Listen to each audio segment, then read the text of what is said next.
Apa itu gangguan pernapasan?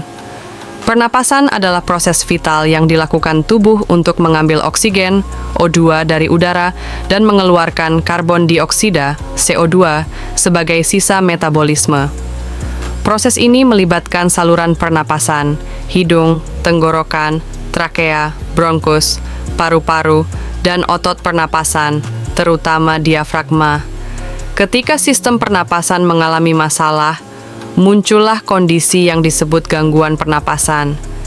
Gangguan pernapasan adalah segala bentuk kelainan, hambatan, atau kerusakan pada organ sistem pernapasan yang membuat tubuh kesulitan bernapas dengan normal. Gangguan ini bisa bersifat ringan dan sementara, seperti pilek, flu, atau batuk, hingga berat dan kronis, seperti asma, PPOK, kanker paru, atau gagal napas. Jenis gangguan pernapasan. Secara umum, gangguan pernapasan bisa dikelompokkan menjadi 1. Gangguan saluran pernapasan atas melibatkan hidung, sinus, dan tenggorokan. Rinitis alergi, bersin-bersin, hidung tersumbat, gatal, sinusitis, peradangan rongga sinus, sakit kepala, hidung mampet, tonsilitis, radang amandel, tenggorokan sakit, sulit menelan, infeksi saluran napas atas, ISPA, flu, pilek, batuk. 2. Gangguan saluran pernapasan bawah melibatkan paru-paru dan bronkus. Asma, penyempitan saluran napas, sesak, batuk, mengi, bunyi ngik-ngik. Bronkitis, peradangan bronkus, batuk berdahak lama. Pneumonia, infeksi paru-paru, sesak, batuk berdahak, demam. Tuberkulosis, TBC, infeksi bakteri Mycobacterium tuberculosis, batuk darah, lemah, keringat malam. 3.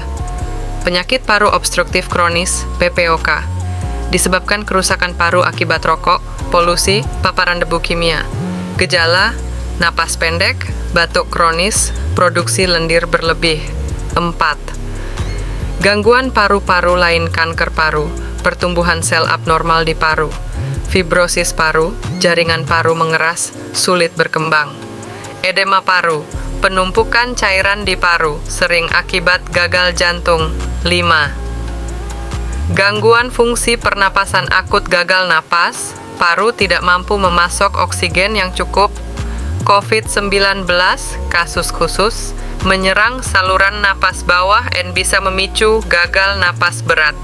Gejala umum gangguan pernapasan masing-masing, penyakit punya ciri khas, tetapi secara umum, sesak napas, napas pendek, terasa berat, batuk kering atau berdahak lama, bunyi mengi, napas berbunyi ngik-ngik, nyeri dada, mudah lelah, batuk darah pada TBC, kanker paru, demam, keringat malam, penurunan berat badan pada infeksi kronis. Bibir atau ujung jari membiru, tanda kurang oksigen. Faktor dan penyebab gangguan pernapasan. Gangguan pernapasan bisa muncul karena banyak hal, mulai dari gaya hidup, lingkungan, hingga faktor genetik. Berikut penjelasannya. 1. Faktor lingkungan tempat kita hidup sangat berpengaruh pada kesehatan paru-paru. Polusi udara, asap kendaraan, pabrik, dan pembakaran sampah dapat merusak jaringan paru. Polusi partikel halus, PM2,5, bisa masuk jauh ke alveoli, kantung udara paru. Asap rokok, aktif maupun pasif, zat kimia beracun dalam rokok, tar, nikotin, karbon monoksida, menyebabkan iritasi, peradangan, dan berujung pada penyakit paru kronis. Paparan zat kimia, pekerja tambang, pabrik, atau bengkel terpapar debu, asbes, silika, dan logam berat yang dapat menimbulkan penyakit paru akibat kerja. Ventilasi buruk di rumah, asap dapur, kompor kayu, batu bara, jamur, dan debu dalam rumah meningkatkan risiko asma dan alergi. 2. Faktor gaya hidup. Kebiasaan sehari-hari juga sangat menentukan kondisi pernapasan. Merokok, faktor utama penyebab penyakit paru obstruktif kronis, PPOK, kanker paru, dan asma kambuhan. Konsumsi alkohol berlebihan bisa menurunkan sistem imun, sehingga infeksi paru lebih mudah terjadi. Kurang aktivitas fisik, paru-paru jadi kurang terlatih, kapasitas vital menurun. Pola makan tidak sehat, makanan tinggi lemak jenuh dan rendah antioksidan melemahkan daya tahan tubuh. 3. Faktor infeksi. Beberapa penyakit pernapasan langsung disebabkan oleh kuman. Bakteri, tuberkulosis, TBC, pneumonia bakteri. Virus, influenza, COVID-19, bronkitis virus. Jamur, aspergillosis, sering pada penderita imun lemah. Parasit, filariasis atau cacing paru, jarang, tapi ada di daerah endemik. 4. Faktor genetik dan autoimun. Genetik, beberapa orang lahir dengan risiko lebih tinggi, misalnya fibrosis kistik, penyakit keturunan yang mengganggu lendir di paru. Autoimun, sistem imun menyerang paru-paru sendiri, contoh sarkoidosis atau penyakit paru interstisial. 5. Faktor imunitas dan kondisi medis lain, daya tahan tubuh lemah. Misalnya pada HIV/AIDS, kanker, diabetes, membuat infeksi pernapasan lebih mudah menyerang. Penyakit jantung bisa menimbulkan sesak napas karena aliran darah ke paru terganggu. Gangguan sistem saraf, misalnya ALS, cedera tulang belakang, bisa memengaruhi kemampuan otot pernapasan. 6. Faktor usia, bayi dan anak-anak, saluran napas kecil dan imun belum matang, rentan pneumonia dan asma. Lansia, fungsi paru menurun alami, otot pernapasan melemah, serta lebih rentan terkena PPOK dan kanker paru. 7. Faktor psikologis, stres dan cemas berlebih, bisa memicu napas pendek, hiperventilasi, memperburuk asma, atau menimbulkan keluhan sesak psikogenik. Pencegahan dan penanganan 1. Pencegahan tidak merokok dan jauhi asap rokok. Gunakan masker di area berpolusi. Vaksinasi, influenza, pneumonia, TBC, COVID-19. Jaga daya tahan tubuh, makan sehat, tidur cukup, olahraga. Ventilasi rumah yang baik. 2. Penanganan tergantung penyakitnya, asma, inhaler, bronkodilator, kortikosteroid, TBC, obat antibiotik kombinasi 6-9 bulan. Pneumonia, antibiotik, jika bakteri, antivirus, rawat inap bila berat. PPOK, berhenti merokok, obat bronkodilator, oksigen terapi. Kanker paru, operasi, kemoterapi, radioterapi, imunoterapi. Mitos dan fakta tentang gangguan pernapasan. Mitos, asma bisa menular. Fakta, asma bukan penyakit menular, tapi penyakit kronis karena faktor genetik dan lingkungan. Mitos, kalau batuk lama pasti TBC. Fakta, tidak selalu, bisa juga karena asma, bronkitis, atau alergi. Mitos, rokok hanya merusak paru perokok. Fakta, perokok pasif juga berisiko tinggi terkena gangguan pernapasan. Mitos, napas pendek hanya karena faktor usia. Fakta, bisa juga tanda penyakit serius seperti PPOK atau gagal jantung. Pola makan untuk paru-paru sehat. Dianjurkan, buah dan sayur kaya antioksidan. Jeruk, apel, beri, wortel, bayam. Ikan berlemak, salmon, tuna, sarden. Omega 3 melawan inflamasi. Kacang dan biji-bijian, almond, biji chia, flaxseed. Air putih cukup untuk menjaga kelembapan saluran napas. Jahe dan kunyit, antiinflamasi alami. Hindari makanan tinggi garam, memicu retensi cairan di paru. Gorengan dan makanan berlemak jenuh.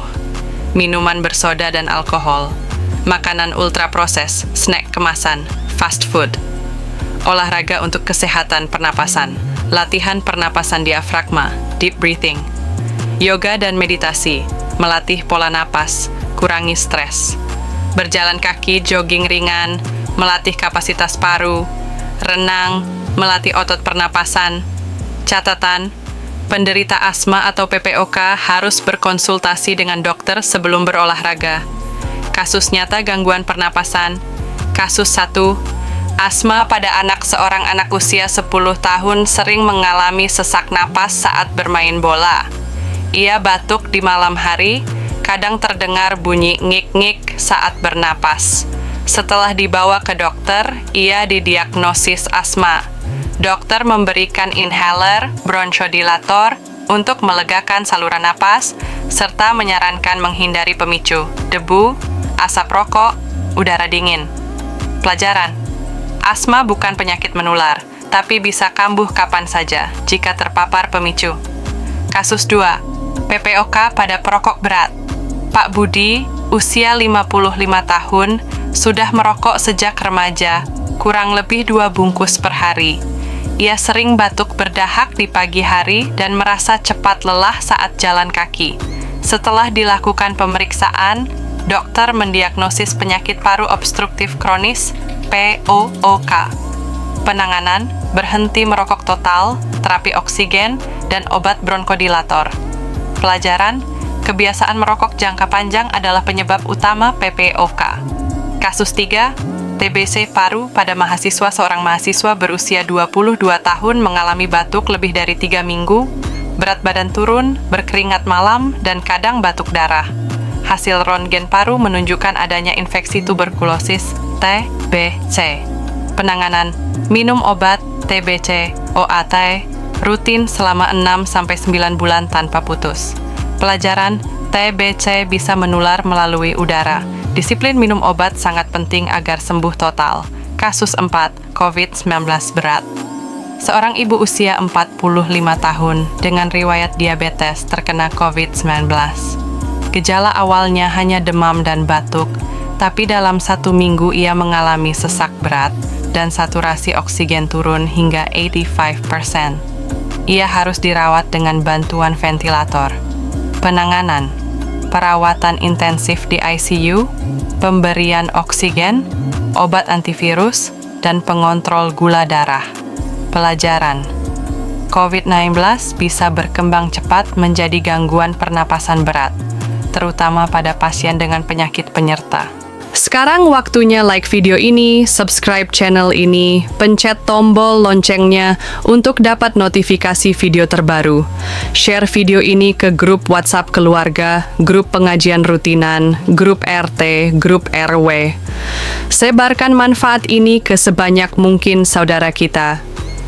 Dan jangan lupa komen di bawah dari kota mana Anda menonton, dan bagikan pengalaman Anda jika mengalami hal yang sama. Sampai jumpa di video berikutnya. Semoga tetap sehat, tetap bahagia, dan selalu dalam lindungan Tuhan Yang Maha Esa.